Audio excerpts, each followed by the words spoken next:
तो हे बच्चा पार्टी, कैसे हो आप लोग? आई होप आप बहुत बेहतरीन होंगे बच्चा, होना भी चाहिए। जल्दी से जुड़ जाइएगा सारे बच्चे, लिंक मैंने ग्रुप पे सेंड कर दिया है। जल्दी जल्दी जुड़ जाइएगा सारे बच्चे, फास्ट में, जितना जल्दी हो सकता है उतना जल्दी। गुड गुड गुड, हाय बच्चा, hi party. Present sir, good good good, जल्दी जल्दी जल्दी जल्दी जुड़ जाइए सारे बच्चे। देखो बच्चा, फाइनली स्टार्ट करेंगे हम लोग आज का ये बेहतरीन सा सफर। और स्टार्ट करने से पहले बस मैं एक कुछ चीजें आप लोगों को बता दूं कि आज हम लोग जो परसेंटेज टॉपिक पढ़ने वाले हैं, हालांकि इसका रिवीजन, इसके बहुत से पहलू, बेसिक बेसिक पहलू हम लोगों ने ऑलरेडी क्लास में कर चुके हैं बड़ा, है ना? फक्त आता त्या रिगार्डिंग जे वेगळे वेगळे प्रकारचे प्रश्न असतात ना, की जे नवोदयमध्ये विचारले जाऊ शकतात किंवा विचारले गेलेले आहेत, त्या संदर्भात कुठे ना कुठे आज आपण डिस्कस करणार आहोत, ठीक आहे? आणि बघूया की किती बेसिक तुम्ही छान पद्धतीने केला आहात, त्या संदर्भात पण बघूया की वेगळे वेगळे प्रकारचे प्रश्न कसं असतात ते बघू, है ना? तो चलो बिना वक्त बर्बाद करे शुरुआत करते हैं आज का ये बेहतरीन सा सफर। स्टार्ट करने से पहले बस एक गुजारिश करना चाहूंगा, कोई नए बच्चा या नए पेरेंट हमें अगर सपोज देख रहे होंगे, प्लीज हमारे चैनल को सब्सक्राइब जरूर कर लीजिएगा और वीडियो को लाइक पहले कर लीजिए बड़ा, है ना? ओके, तो चलो शुरुआत करते हैं। पहला सवाल आपके सामने, डिडिंग डैंग, ओ माय गॉड, देखो बाळा, देखो काय म्हणतो रे बाळा, पहिला प्रश्न साधा सोपा प्रश्न है, 100% ऑफ 25। अरे वाह! अब एक चीज बता दो, देखो बहुत से बच्चे इसी में कंफ्यूज हो जाते हैं। 25 चे 100% कुठल्याही गोष्टीचे 100% तीच संख्या असते रे। आता खूप सारे मुलं झाले असतील चालू, याला कसं 100% मतलब 100 डिवाइड बाय 100 इंटू 20, भाई ये कटने ही वाला है। इसको देखो, मैं क्या बता रहा, देखो कुठल्याही गोष्टीचे 100% ही तीच संख्या असते बाळांनो, हे लक्षात घ्या। तर 100% ऑफ 25 म्हणजे काय बाळा, 25च ना, मान्य कराल? आणि एक गोष्ट सांगा, 25 प्लस आता जे काही तुम्ही संख्या करणार आहात, 25% ऑफ 25, ही संख्या बघा, याला सॉल्व कसं करायचं ते, 25 पेक्षा याचं जे काही उत्तर येणार आहे बाळांनो, हे 25 पेक्षा मोठंच राहणार आहे। इथं पर्यायामध्ये कुठं दिसतंय तुम्हाला 14.25, हेड पोहोचण्यासकट 25च्या मोठीच संख्या राहणार आहे, हेड हे पण कॅन्सल, आणि फक्त 25च राहील का रे? पॉसिबलच नाही, कारण की याचंच उत्तर 25 आलं, याला बेरीज तुम्ही एखाद्या कुठल्या ना कुठल्या संख्येनं तर जरूर करणार आहात। तर ती संख्या बाळा 25 तर पॉसिबलच नाहीये। काय टकल्या येणार आहे का हा? नाही, ठीक आहे, कारण की 25 प्लस टकल्या म्हणजे 25 होतो, त्या व्यतिरिक्त दुसरा काही चान्सच नाही, है ना? तर आता बघा रे, तर उत्तर तुमचं 100% 31.25 आहे। आता हा लॉजिकनी झाला, बरोबर आहे? आता प्रॉपरली त्याला सॉल्व्ह करूया। तर कुठल्याही गोष्टीच्या 100% तीच गोष्ट असते बाळा, आणि 25% म्हणजे 25 डिवायडेड बाय 100, ऑफ म्हणजे इंटू, आणि 25 ठीक आहे? आता 25 म्हणजे काय, तर तुम्हाला आधीच सांगितलं होतं मी, 25%, मला वाटते काल तुम्हाला एक्सप्लेन करत असताना मी तुम्हाला त्या गोष्टी सांगितलंच होतं की 25% म्हणजे 1/4 होतो बा, है ना? आता माहितच आहे तुम्हाला। तर 1/4 गुणिला 25 बाळा, तर या 25 ला 4 ने भाग द्या, 4 5 जा 20, 4 6 जा 24 होतो, उरलं 1 पॉइंट द्याल टकल्या, 4 2 जा 8 होतं, उरलं 2 टकल्या आणि 5 जा, बाळा हा किती झालं रे? 25 प्लस 6.25, आणि याला बेरीज कराल तर कधी पण बेरीज करत असताना 25 म्हणजे 25 नसून 25 पॉइंट टकल्या टकल्या कितीही लावू शकता, आणि हा 6.25 जशीची संख्या तशी, टकल्या 5 5 होतो, टकल्या 2 2 होतो, 6 5 11 होतात, आणि हा 31.25 तुमचा उत्तर येतो। ठीक आहे, व्यवस्थित पद्धतीने, मला नाही वाटत तुम्हाला कुठल्या गोष्टीचा इथे त्रास होत असेल, है ना? हे गोष्ट समजलं पक्का? ही गोष्ट समजली सगळ्यांना? एक दफा मुझे हाँ या ना बोल दीजिएगा। क्या ये बात क्लियर हुई पक्का सभी को? चलो गुड। नेक्स्ट एग्जाम्पल की तरफ अगर सपोज मैं जाऊं तो ध्यान से देखिएगा। देखो बच्चा, नया सवाल आपके सामने, इसमें एक चीज ध्यान से समझ लीजिएगा, पहले सवाल को समझना पसंद कीजिए। जेव्हापर्यंत तुम्ही प्रश्नाला समजणार नाही बाळा, त्याला सॉल्व्ह करणं कुठे ना कुठे प्रॉब्लेम जाणार, ओके? आणि याबद्दल मी ट्रिक पण तुम्हाला क्लासमध्ये सांगितलंच आहे। पटकन सांगा तुमचं उत्तर काय काय येतोय ते पाहून, आजच आपण डिस्कस केलं होतं याला। बघा, एका वस्तूची किंमत बाळा आज 10% वाढवलं व दुसऱ्या दिवशी किंमत 10% कमी केलं, तर मूळ किमतीत कितीने फरक पडेल हा विचारत आहे। मला मी आजच तुम्हाला सांगितलं बाळांनो, की जर एका वस्तूची किंमत आज तुम्ही वाढवता आणि तीच जसंच्या तसं तेवढंच टक्के जर दुसऱ्या दिवशी तुम्ही कमी करत आहात किंवा किंवा इथे एक गोष्ट लक्षात ठेवा, जर आज तुम्ही कमी करत असाल आणि उद्या अगर सपोज तुम्ही वाढवत असाल, पण 10% म्हणजे असं नाही की फक्त 10% बाळा. 10% अगर सपोज तुम्ही वाढवत आहात, तर 10% कमी केलं पाहिजे. जर 20% वाढवत आहे, तर 20%नेच कमी केलं पाहिजे. जर 50% कमी करत आहे, तर दुसरा हा 50%नीच वाढवलं पाहिजे. तेव्हा आपला नियम लावायचा बाळांनो आणि ते म्हणजे काय? तर एक्स स्क्वेअर भागीला 100. आता म्हणाल, सर हा एक्स काय आहे जी? तर एक्स म्हणजे दुसरं तिसरं काही नसून बाळा, जितक्या टक्क्यांनी वाढ किंवा घट झाली आहे ती म्हणजे संख्या एक्स असते. इथं 10% वाढ किंवा घट झाला आहे ना, तर एक्स तुमची 10 झालं. ओके. आता याला सॉल्व्ह करणं काही खूप मोठी गोष्ट नाही आहे. एक्स स्क्वेअर म्हणजे एक्स ची व्हॅल्यू तुम्हाला मिळाली आहे, ती म्हणजे 10चा स्क्वेअर डिवायडेड बाय 100. 100% तुमचं उत्तर बघा, 10चा स्क्वेअर हा 100 असतो, भागीला 100 बाळा. तर 100 वंजा 100. तर नेहमी लक्षात ठेवायचं, जे काही फरक राहणार आहे मूळ किमतीमध्ये, ते 1%चा घट राहणार आहे, हे लक्षात ठेवा. 1% नेहमी इथे घटच असतो हा. कधी पण याचं उत्तर स्पेसिफिक अगर सपोज तुम्हाला जर सांगायचं असेल, तर नेहमी याचं उत्तर घटच्या स्वरूपामध्येच येणार आहे. ठीक आहे. लॉस सीधा सीधा म्हणजे 1%चा घट लॉस. ठीक आहे. चला नेक्स्ट प्रश्नाकडे जाऊया बाळांनो. हे आपण डिस्कस केलं होतं क्लासमध्ये. बघा, जर कांद्याचा भाव 25% वाढले, तर कांद्याचा वापर किती शेकडा कमी होणार? बघा, हा अशा टाईपचे प्रश्न खूप जास्त इंटरेस्टिंग असतात. आता इथे जनरली आता कमी होणार असं विचारलंय, तर इथे कधी-कधी कमीच्या सोबत जास्त पण असं असते. आता कमी किंवा जास्त होणार ते तुम्हाला सांगावं लागेल. ठीक आहे. आता सरळ-सरळ एक गोष्ट सांगतोय बाळांनो. यासाठी एक सिंपलसा ट्रिक मी तुम्हाला सांगितलं होतं. क्लासमध्ये जरा वेगळी ट्रिक सांगितली होती. आता जे सांगतोय ते कुठे नाही कुठे अजून वेगळी आहे. आता तुम्ही जज करा, तुम्हाला कुठल्या ट्रिकचा कशा पद्धतीने यूज करना है। है ना? मैं तो वो बोलते हैं ना वेरिएंट अलग-अलग टाइप के आपको बता सकता हूँ। डिपेंड आपको मतलब जनरली यही करेगा कि बच्चा आप कौन से चीज़ को, कौन से पहलू को अच्छे प्रैक्टिस करते वक़्त आपको याद आ रहा है ना? तो जो आपको मेथड अच्छी लगे आप उसी चीज़ को फ़ॉलो अप कीजिएगा, उसी चीज़ को अच्छे से पढ़िएगा, ठीक है? तो देखो बघा, सवाल काय म्हणतोय तर कांद्याचा भाव 25% नी वाढवला. तर कांद्याचा वापर किती शेकडा कमी होईल? तर हे जे 25% आहे ना बाळा, ही तुमचं एक्स होतं. हे लक्षात ठेवायचं इथे. आणि आता कमी किंवा जास्त हे आता बघा कसं काढायचं आपण.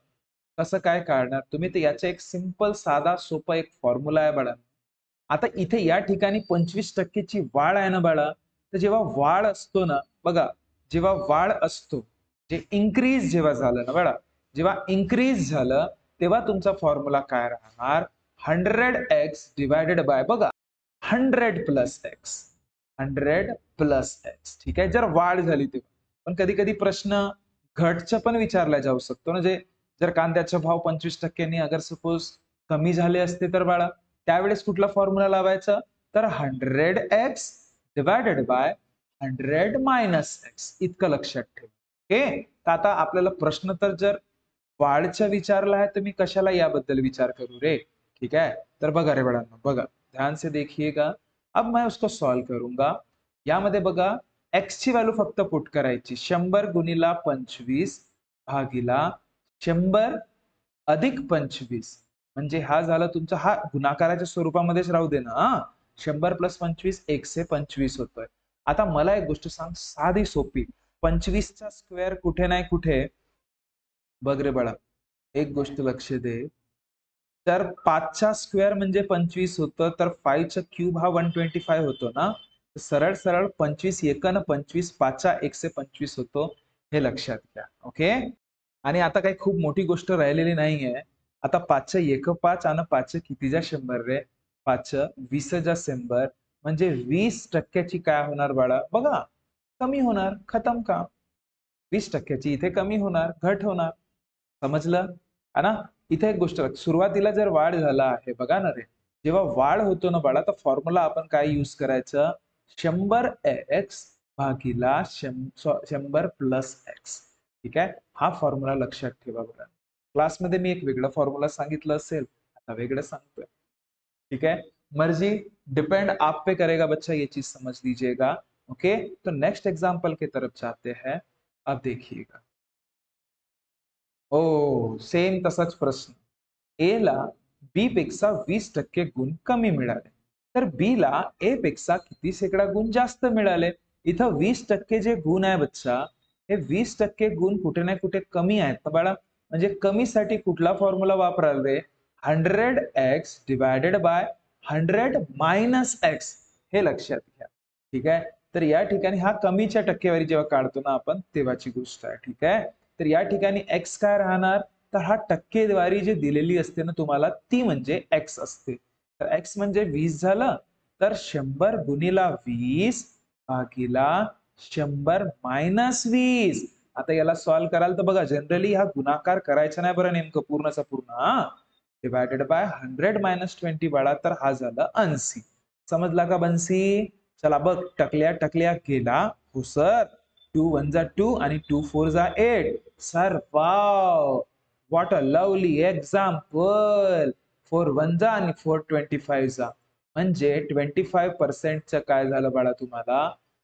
म्हणजे 25% बी ला ए पेक्षा गुण जास्त मिळाले, हे सांगण्यामागचा उद्देश. ठीक आहे. बघा, ट्रिक दिमाग में बैठा के रख लीजिएगा कि जब भी कभी ऐसा कुछ पैटर्न आपको दिखे की कितीने जास्त आहे, कितीने कमी आहे टक्केवारीच्या स्वरूपामध्ये, असं केव्हा जेव्हा केव्हा प्रश्न असते ना बाळांनो, नेहमी एक गोष्ट लक्षात ठेवायची की आपल्याला हा फॉर्म्युला वापरायचा आहे. जेव्हा वाढ होतो, ठीक आहे, तेव्हा नेहमी लक्षात ठेवायचं इथे प्लस राहणार, आणि जेव्हा कमी होतो टक्केवारीमध्ये तेव्हा इथे मायनस राहणार. ठीक आहे. त्या बारीक बारीक गोष्टी समजून चला रे. मी खरंच सांगतोय, हा ओव्हरऑल बघा, छान पद्धतीने तुम्ही प्लॅन केलात ना बाळा, बहुतेक मुलांना हा चॅप्टर कुठे ना कुठे जरा टफ वाटत असतो. पण मी खरं सांगतोय, हा चॅप्टर तुम्हाला खूप सोपं वाटणार जर तुम्ही याला वेळ देणार. त्याचे वेगळे जितके पण आपण प्रकार अभ्यास करतोय ना, त्या प्रत्येक प्रकाराचे स्वतःचे एक नोट्स बनवा. केव्हा केव्हा आपण कुठलं ट्रिक यूज करतोय त्याची माहिती घ्या. स्वतःहून कुठे नाही कुठे ते तुम्हाला वर्क करावाच लागणार आहे. जेव्हापर्यंत तुम्ही स्वतःहून या सगळ्या गोष्टी बनवत नाही ना, माझ्या सांगण्याचा काही अर्थ राहणार नाही, हे लक्षात घ्या. क्योंकि मैं बता बता के तो बच्चा, ठीक है, कुछ अपने ट्रिक्स रहेंगे या जो भी पर्टिकुलर चीजें हैं वो बता के खत्म हो जाएंगे ना रे, है ना? लेकिन उन चीजों को आपने कैसे इम्प्लांट करना है, किस मुताबिक वेराइटीज ऑफ एग्जांपल्स में अगर सपोज ऐसी कंडीशन आए तो आप कैसे उन तमाम चीजों का यूज करते हो जिस हिसाब से मैंने बताया है, ये बहुत इंपॉर्टेंट रहेगा. तो उसके लिए प्रैक्टिस बहुत मांगती है रे बड़ा, है ना? तो जब तक वो आप प्रैक्टिस और अपने खुद के नोट्स और कहीं ना कहीं खुद का एक पैटर्न नहीं बनाते ना, वो वो पढ़ने में मजा नहीं है, मैं सच बता रहा हूं. ओके, तो चलो नेक्स्ट एग्जाम्पल की तरफ जाएंगे बच्चा. काय म्हणतोय नेक्स्ट प्रश्न, की एक फोनच्या किमतीमध्ये 6%ची घट झाली, तर किंमत 67,680 झाली, तर मूळ किंमत किती म्हणते रे भगवान? बघा, प्रश्नाने कसं घुमवण्याचा प्रयत्न केला तुम्हाला, की एक फोनच्या किमतीमध्ये, इथे जनरली बघा, मी जर तुम्हाला सांगेन ना, खूप सारे मुलं काय विचार करतात माहित आहे या प्रश्नामध्ये, की जसं एक फोनच्या किमतीमध्ये 6%ची घट झाली ना, तर किंमत हे 67,680 जे झाली आहे ना, तर ते लोक असं समजतात की 6%च म्हणजेच 67,680. बाळांनो, तसं नाही रे. बघा, प्रश्न काय म्हणतोय ते महत्वाची गोष्ट आहे. बघा, एक जसं फोन होतं ना बड़ा, हा हे जे काही फोन होतं, अरे भगवान, आता अब तो इस जमाने के, मतलब इस जमाने में ऐसे टाइप के फोन तो मिलते नहीं है, लेकिन फिर भी, हाँ, लेकिन फिर भी एक चीज समझ लीजिए इसमें, कि यार सिर्फ समझने के हिसाब से, कि ये जो फोन है ना, या फोनच्या किमतीमध्ये 6%ची घट झाली आहे. तर या जे काही किंमत याची असेल ती किंमत तर 100% आहे ना बाळा. मूळ किंमत जे काही असेल, आम्हाला नाही माहित, पण जे काही असेल त्याला टक्केवारीच्या स्वरूपामध्ये तर 100% आहे. ठीक आहे. तर याचं म्हणणं असं आहे की जर ही या फोन 6%नी किंमत जर याची कमी झाली, आधी होतं 100%, ठीक आहे, तर यामधून 6% जर कमी झाले बाळा, तर हे काय होणार? 94% आता त्याची किंमत राहणार. ठीक आहे. तर आता त्याची किंमत काय आहे मग? मग 67,680 ना बाळा. घट झाल्यावर टक्के किती राहिले? तर 94%. घट झाल्यावर किंमत किती झाली? तर 67,680. याचंच मिनिंग काय होतोय? तर 94% म्हणजे 67,680. हे एक्झॅक्ट व्हॅल्यू झाली. मुलं 6% म्हणजे 67,680 आणि या स्वरूपामध्ये पण पर्यायामध्ये उत्तर असतात. पण असं करायचं नाही. हे 94% हे बघ बाळा 94% म्हणजे 67,680. तर मूळ किंमत बाळा कधी पण मूळ किंमत 100%च्या स्वरूपामध्ये असतो. तेच तुम्हाला विचारलं आहे की 94% म्हणजे 67,680 तर 100% म्हणजे किती? तर त्याची ते मूळ किंमत होणार. ओके, अब इसको सॉल्व करना बड़ी बात नहीं है। हम लोगों ने इसको सॉल्व करने के बेहतर तरीका किया है। इसको मल्टीपल करते थे, याद होगा आपको। इन दोनों को मल्टीपल करके इनको डिवाइड, इसको पता नहीं तो एक्स लेता था मैं, तो 94 into x equal to 67,680 into 100। क्या ये बात क्लियर हुई बच्चा पार्टी? ओके, क्या ये बात क्लियर हुई? तो ये एक्स जैसे का वैसे 67,680 इंटू 100 डिवाइडेड बाय किती बाळा? हा मल्टिपल मध्ये आहे तर 94 होणार. काय बात क्लियर हुई? आता या 94 ला जसं आपण डिवाइड करू ना बाळा, 94 67,680 ला डिवाइड करू तर 72 येणार आणि हा टकल्या तुमचं म्हणजे तुमचं उत्तर x इक्वल्स टू 720 इंटू 100 म्हणजे बाळा 72,000. तर त्याची मूळ किंमत होती. बापरे, कोणत्या दिमाग खराब फोन होतं माहित नाही. ठीक आहे, तर 72,000चा फोन होतं ज्यावर 6% ची सूट मिळाली म्हणजे त्याला 67,680 रुपये द्यावे लागले. बस सरळ सरळ सांगायची इच्छा, बाकी काय नहीं, है ना? तो इसमें बस एक चीज समझने वाली थी कि 6% अगर सपोज कम हो रहा है, मतलब रिड्यूस हो रहा है, in that case that overall जितना भी परसेंटेज आपको रहता है जिसे हम लोग 100% मानते हैं उसका 6% नहीं बढ़ा, उससे 6% कम करना। मतलब 100 में से 6 गया तो 94% बचेगा ना। तो वो 94% इज नथिंग बट 67,680। जर 94% जर 67,680 होतो तर मूळ किंमत म्हणजे 100% असते, तर 100% म्हणजे किती? हा सरळ सोपा प्रश्न होता बाळा. ओके, याला आपण सॉल्व्ह केला. आता बघा तुम्हाला भागाकार करता आलं पाहिजे बाळा, है ना? त्यानंतर बघा शेवटचा प्रश्न आपण बघूया. एका गाडी चालकाची गती 45 किलोमीटर प्रति तास पासून वाढून 55.8 किलोमीटर प्रति तास झाली तर किती सेकडा वाढ झाली असं प्रश्न म्हणतोय. मी नाही म्हणत, ऐसा सवाल बोल रहा है. समझे क्या कहा मैंने कि एका गाडी चालकाची गती आधी किती होती? 45 किलोमीटर प्रति तास होती. मी म्हणतोय का? प्रश्न म्हणतोय. मग ते वाढून 55.8 किलोमीटर पर आवर झाली म्हणजे पर तास झाली. तर किती सेकडा वाढ झाली रे? 45 होती 55 झाली तर कितीने वाढ झाली असेल? तर 55.8 मधून 45 पॉइंट टाकल्या मायनस करा. पळा 8 जसं तसं, 5तून 5 टाकल्या, 5तून 4 गेला 1 म्हणजे 10.8 ने वाढ झाली. समजलं? 10.8 किलोमीटर प्रति तास ने वाढवलं त्याने. समझ रहे बात को? एकदम से रेस बढ़ा दिया होगा, दिमाग खराब. आपने को क्या करना है? जाने दो. अब देखो, आता वाढ झाल्यावर किती सेकडा वाढ झाली म्हणतोय म्हणजे टक्केच्या स्वरूपामध्ये विचारत आहे. आता जेव्हा केव्हा कितीच्या स्वरूपामध्ये प्रश्न येतो बाळा, किती टक्के, यामध्ये नेहमी एक गोष्ट लक्षात ठेवायची, वाढ किंवा घट हे वरती लिहिणे, कितीने वाढ झाली आहे, कितीने घट झाली आहे, भागीला कोणापासनं, म्हणजे असा विचार करा बाळा की कोणापासनं हे कधी पण खाली ठेवायचं. आता 55.8 किलोमीटर प्रति तास पासनं 45 किलोमीटर प्रति तास झालं की 45 किलोमीटर प्रति तास पासून 55.8 किलोमीटर प्रति तास झालं तर 45 किलोमीटर प्रति तासापासून झालं ना बाळा. म्हणजे यापासून झालं तर ज्यापासून होतं ती संख्या नेहमी खाली ठेवणे, गुणीला 100 करणे, धडधड धडधड उत्तर काढणे. तर बाबा वाढ कितीने झाली?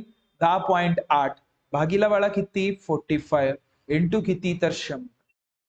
आता याला याला बघा खूप काही टफ नाही बाळा याला कॅल्क्युलेशन करणं. बघा 45 आणि 100 हे दोन्ही गोष्टी 5च्या फळ्यामध्ये येतो. 5 9 45 5 20 100. आता 9 108च्या डिवाइड होतो का? हो सर. एक 10.8 हा 9 ने डिवाइड होतो. 9 1 9, उरलं किती? 1. मग 8 पॉइंट आहे म्हणून पॉइंट. 9 दुने 18. Okay sir. त्या म्हणजे 9 1 9 आणि 9 1.2. आता 1.2 गुणीला 20 करणे आहे बाळा. हे काय खूप मोठी गोष्ट नाही आहे रे बच्चा. 20 को मल्टीप्लाइड बाय 1.2 कर लीजिए. 2 0 जा 0, 2 2 जा 4, 1 0 जा 0, 1 2 जा 2, मतलब 0 4 0. एका अंकानंतर पॉइंट म्हणजे तुमचं उत्तर 24%. 24% हे लक्षात घ्या. ओके. ओव्हरऑल जे त्याने प्रश्न विचारलं होतं, काय विचारलं होतं रे बाळा? बघा, किती टक्के वाढ एका गाडी चालकाची गती, जसं होतं है ना, तर तासी तर किती शेकडा वाढ झाली? तर 24% वाढ झाली, हे समजून घ्या, है ना. आई होप बच्चा आपको ये सारे चीजें समझ में आई होगी. कुछ भी चीजें अगर सपोज आप हमारे साथ जुड़ के पढ़ना चाहते हो तो ऑफलाइन प्लस ऑनलाइन दोनों चीजें के साथ हम लोग एक ऐप के थ्रू पढ़ते हैं. तो चाहो तो आप हमारे साथ जुड़ सकते हो. अगर आपको ज्यादा डिटेल चाहिए तो 8275 3975 22 पे कॉल करके आप पूछ सकते हो, है ना, और अपने नवोदय की इस पढ़ाई की शुरुआत कर सकते हो, है ना. तो यहां तक अगर सपोज किसी ने हमारा वीडियो देखा होगा, आपको हमारा पढ़ाया हुआ कंटेंट अच्छा लगा होगा, तो हमारे चैनल को सब्सक्राइब जरूर कीजिएगा और अपने दोस्तों में शेयर जरूर कीजिएगा. और आखिरी में जाते जाते वीडियो को लाइक जरूर कीजिए. मिलते हैं सेम इसी समय पे रोज 8 बजे. तब तक खुश रहिए, ख्याल रखिए, बहुत जम के पढ़ाई कीजिए. टाटा, बाय बाय.